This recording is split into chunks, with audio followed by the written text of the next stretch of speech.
Дадилката монструм што среди игротека во Скопски аеродром е снимена како брутално претипува 2-годишно дете. Цела година се грижала за него и за неговите две братчиња. Колку време и дали секојдневно го малтретирала него или кое и дошло при рака од трите речиси идентични дечиња не се знае. Но одговор на ова ќе мора да даде истрагата на јавното обвинителство, кое бара и 30-дневен притвор за негувателката.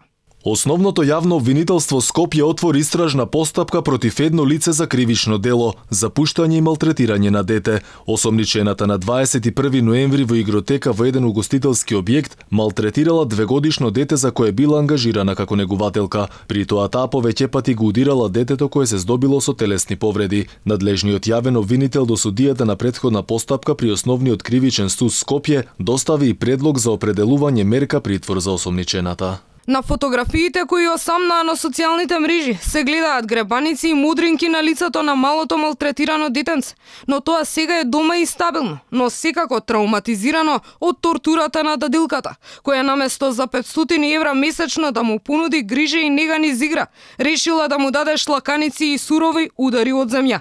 Со осуда за суровоста и насилството реагираат и од детската амбасада Меѓеши. Оттаму за Алфа велат дека граѓанската свест за пријавување на вакви случаи е мала. До сега, во последнава година на СОС телефонот, само 2 случаи на пријава на насилство врз деца се добиени од совесни граѓани, значи некои што се сведоци. Затоа апелирам и до сите граѓани да постапуваат одговорно и совесно во случаите на каков било облик на насилство врз децата, бидејќи само со заедничко действување и на граѓаните, и на институциите, и на невладиниот сектор што работи во полза на заштита на детските права, можеме да направиме битна промена што ќе биде во корист на најдобриот интерес на децата.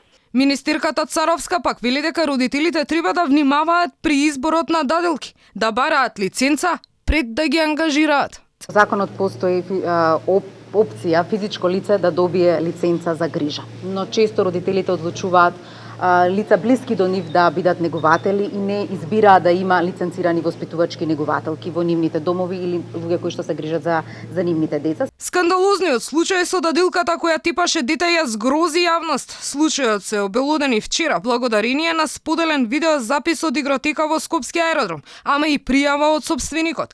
На снимката се гледа како дадилката со влечење го седнува детето в скут, брутално му ја затвора устата со рака за да не плаче и му удира шлаканици пошто грубо го седнува спроти неа.